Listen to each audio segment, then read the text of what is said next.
Okay, everybody, this is episode 2 of the Get the Stuck Out podcast. I am Dr. Austin Perlmutter, and thanks for joining me on the second episode.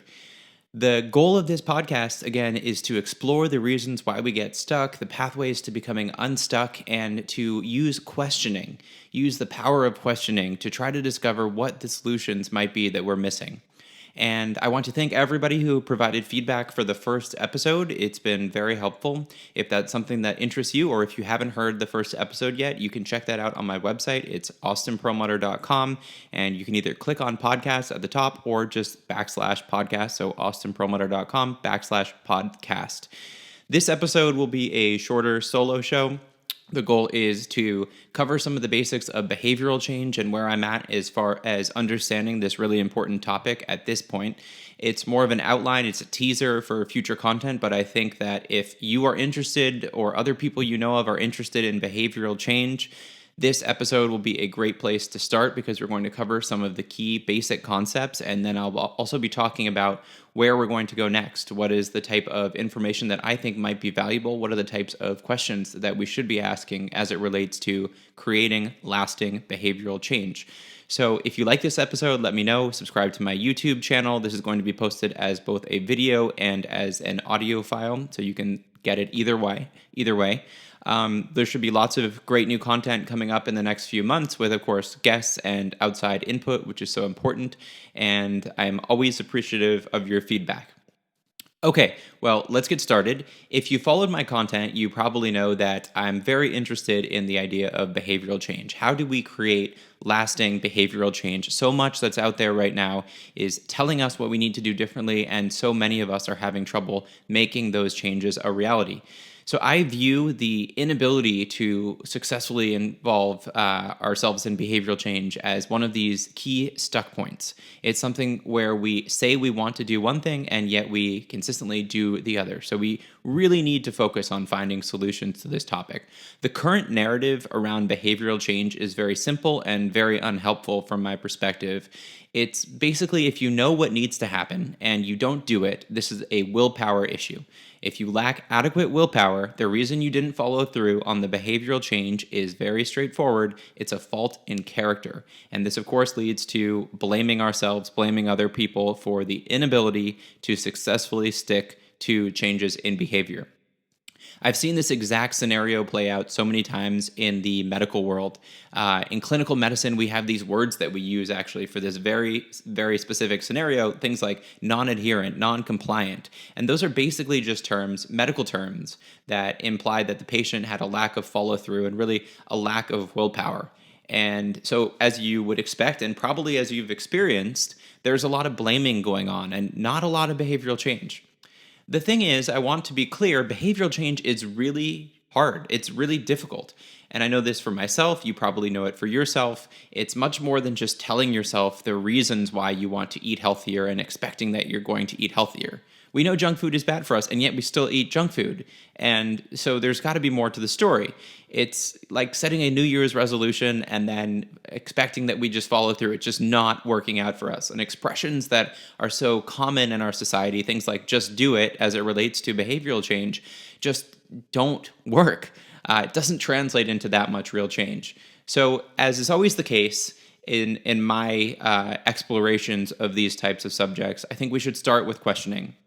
So first, is what we're doing right now working well? Answer is no. Most people wish they were able to make changes that they're not able to make. In medicine, as an example, non-compliance rates can be upwards of 80%, that people say they know what they need to do, they're told what they need to do by the doctor, and they just don't follow through. And in extreme cases, for example, in people who have undergone open heart surgery for coronary bypass, still, these rates of non-adherence are really high for things like dietary modification after the fact. So it's got to be a bigger story than just this willpower piece. And even if it is just the willpower piece, the way we're approaching it is not working. So maybe we should be approaching the entire conversation in a different way. We need to figure out, is there stuff that we're missing, and what does work for behavioral change? So let's do a little bit of background. In general, strategies for behavioral change are relatively diverse. And if you think about it, behavioral change is just getting yourself to do something differently. So of course, there are lots of different ideas as to what works in this context. These types of strategies range from more comprehensive psychological interventions like cognitive behavioral therapy, as well as something that I've used in my clinical practice, which is motivational interviewing.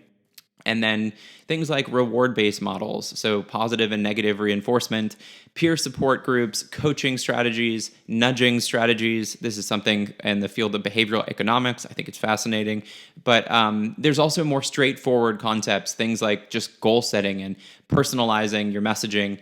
There are really a couple of popular behavioral change models. The one that you may have heard of before is the trans-theoretical model of change, also known as the stages of change model. And it basically sets out these kind of discrete stages in the progress of change, things like the pre-contemplative stage, then the contemplative stage, the preparation stage, the action stage, the maintenance, the termination stage. You may have also heard of Albert Bandura's social cognitive theory that, in essence, says that our actions are largely a reflection of our social context. Okay, so that's, I think, that the necessary pre-reading before having any major conversation about behavioral change. And so after spending a lot of time in reviewing research and reviewing models in this space, I'm of the mind that behavioral change has a lot of overlap, obviously, with decision-making, with our choices. And as it relates to that, I think that, there is this model of multiple systems of thinking that is really helpful here. And where I'm settling on this is kind of a variant of the standard model. And so let me walk you through this. There is a pretty famous psychologist known as Daniel Kahneman, or who is Daniel Kahneman, who wrote a book, a very popular book called Thinking Fast and Slow. And he is of the mind that that we can conceptualize our styles of thinking through these two systems. Those are System 1 and System 2, where System 1 is more fast, more fast and emotional and impulsive and unconscious. And System 2 is more contemplative, methodical, and more reflective. And so we tend to make a lot of mistakes in our thinking patterns when we let this System 1 kind of run the show. And so this is, I think, it's a helpful model because it gets us into the unconscious versus conscious processes of decision making. And, Daniel Kahneman, obviously a really smart guy, he's really not so bullish on the idea that we can change our behaviors to a large extent with this understanding of these two systems. I don't necessarily agree. I think that when we can start to understand how we make decisions and when we can start to understand how our brain processes these ideas, like processes like those relating to emotion, those relating to safety, those relating to even things that relate to like our hormonal balance, that we can start to make some incredible changes in the way that we actually behave. I think that modern science affords us some really powerful tools as it relates to enabling us to modify the physical architecture as well as the interconnectivity of our brains, and that does actually translate into measurable changes in our decision making. So this is obviously really important as we discuss our behavioral change interventions. So when we think about making a choice, again, there are a lot of models around how this actually happens, but I kind of frame it from the perspective, again, a variant on the System 1 and System 2 of the unconscious versus conscious influences on our decision making and in our brains. A conscious choice is, for example, when you bubble in an answer on a test after you think through the math, let's say, after you solve for the equation. It's something that requires a lot of attention, a lot of focus, and this is generally the type of processing that we associate with a part of the brain called the prefrontal cortex, which you've probably heard about before, but basically is a part of the brain that sits right behind the forehead and is tasked with a lot of these higher level, what are called executive functions. And then there's the more unconscious style of decision making, and the best example here is habits. You probably heard about habits. These are these unconscious, automatic type processes that account for a significant amount of the decisions that we make each day. And as it relates to the neuroscience behind this, or the neuroanatomy behind this, habits have been tethered to a part of the brain called the basal ganglia. And so we can see that, at least in part, the basal ganglia seem to be responsible for enabling these automatic styles of decision making. An example of something like this would be brushing your teeth, right? You probably don't have to think through all of the steps that require you to pick up the toothbrush, put the toothpaste on the toothbrush, put it in your mouth, brush it so many times. A lot of that is automatic, and it enables us to, in essence, offload our conscious thinking for supposedly more important tasks.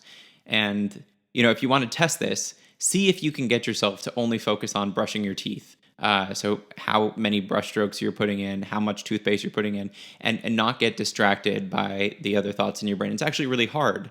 And, there's a lot to talk about there as it relates to mindfulness and the like, but it's a great reminder of how our brains work with automating certain tasks and how our brains are capable of, in essence, doing that to enable us to let our minds go off to whatever else we think is important. So these two kind of overall ideas in decision-making, conscious and unconscious factors in decision-making, obviously have a lot of overlap. So if you think about that math test, for example, you may have unconscious influences on your thinking as a result of having some challenges in your relationship, and that stress can affect the way that you make those choices on the math test. Or if you're brushing your teeth and you start experiencing a lot of pain in your mouth, or you switched up your toothpaste and so it tastes differently, that is going to call your conscious attention to it. And so now it's no longer a completely automatic process. So my current thinking around behavioral change is that we need to leverage both this conscious and this unconscious processing in order to enable our brains and our bodies to get closer to our objectives. That we really need to be thinking about our future selves and how to optimize the thinking of our future self so that we can have the best overall chance at getting ourselves to make the optimal decisions, to get ourselves to follow through with the types of things that we care about. My sense is that we're better at focusing our change efforts on our future selves than on our current selves, on trying to force ourselves to become different people today. Because one is pragmatism, the future self interventions. The other is fantasy, the idea that we can completely change ourselves here in the moment and that we can kind of, again, force ourselves to adopt the mold as to what we want ourselves to become. I think that the fantasy here tends to be a recipe for disappointment, and we know that disappointment consistently is going to activate the stress type pathways, and as you probably heard me say before, constant stress is actually going to disable our ability to make good decisions. So you get this poor cycle here that's actually taking us away from engaging in the types of things that are necessary for lasting behavioral change. Okay, bridging this discussion with the conversation about neuroscience, I mentioned there are these regions of the brain that seem to be particularly involved in what are patterns of decision making. And it obviously gets a lot more nuanced than what I already described. If you're interested in knowing a bit more, some of the specifics that I'll be talking about in future episodes include talking about the nucleus accumbens, which is a part of the ventral striatum, which is a part of the basal ganglia, which I talked about before. It is a part of the brain that has been highly involved with reward, and obviously reward has a lot to do with the decisions that we make. And then the limbic system is something I'll be talking about in the future as well. Limbic system, kind of variably defined, but includes the hippocampus, hypothalamus, and the amygdala, which are three big centers of the brain that are involved in the case of the hippocampus, memory, the hypothalamus. Well, all of these have a lot of roles, but the hypothalamus in homeostasis and the amygdala in emotional processing, among other things. And there's a lot of different neuroscience correlates to everything that has to do with decision making, and there's actually some really interesting science that has to do with how neurons fire and how that then contributes to the way that we make decisions. I think there's a lot to talk about around the concepts of neuroplasticity and neurogenesis, which is the way that our neurons are wired and the way that our neurons are created, respectively, as well as around some of the more nuanced details to how this actually happens, the process of long-term potentiation and long-term depression, and how, in essence, our interactions with the environment are going to shape how that occurs. But the main point that I want you to understand at this stage is that if we want to start making changes in our actions, we need to understand how the changes in our brain reflect our ability to make those behavioral changes in the first place. We have to understand how our brain programming is either helping or hurting us in our quest to change our behaviors. And then we can start talking about what are the things that affect our brain's change and subsequently our ability to exert these behavioral changes that we want. So it does require a little bit of complexity on the front end, but I think that it is so worthwhile because it adds the necessary nuance to make this more than just that, as I said before, straightforward conversation about optimizing for willpower. So let's pause here for a moment and recap. What I've said is that behavioral change is really hard to achieve, and that as a society, we largely pretend that it's a simple issue of willpower, but it's instead a much more complex process. And we can approach this through this conscious and unconscious thinking model.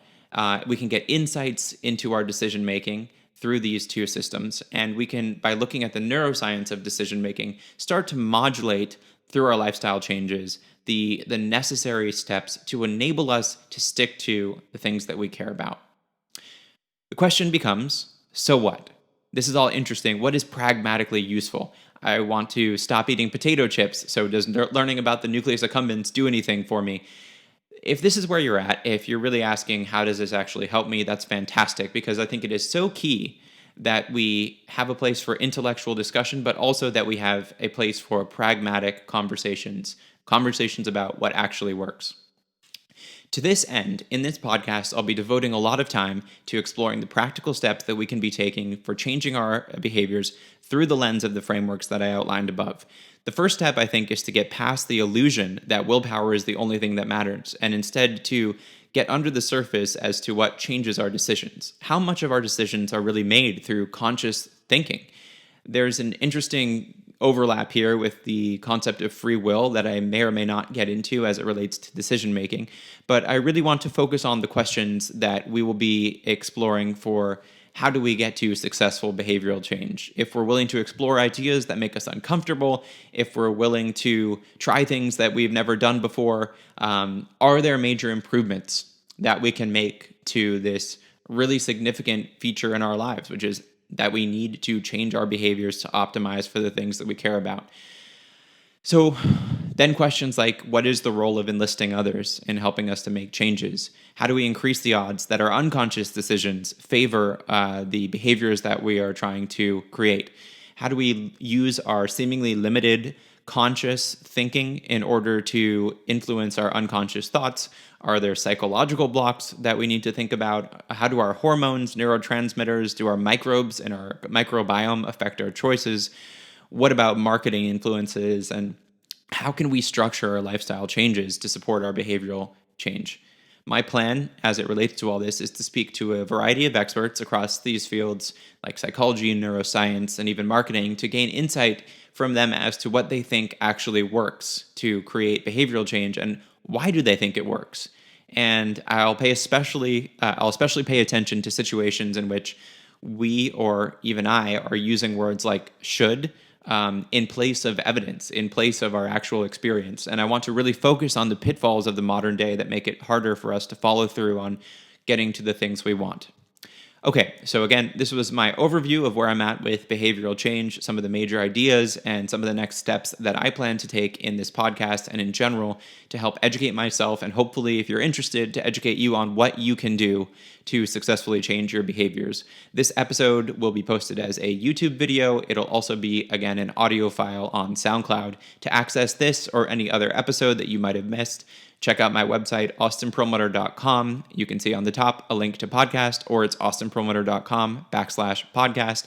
As always, I'd love to hear your thoughts on this matter. I'm really looking forward to this journey with you, and I hope you're as excited about learning as I am. Thanks so much for listening or watching or both, and I'll talk to you next time.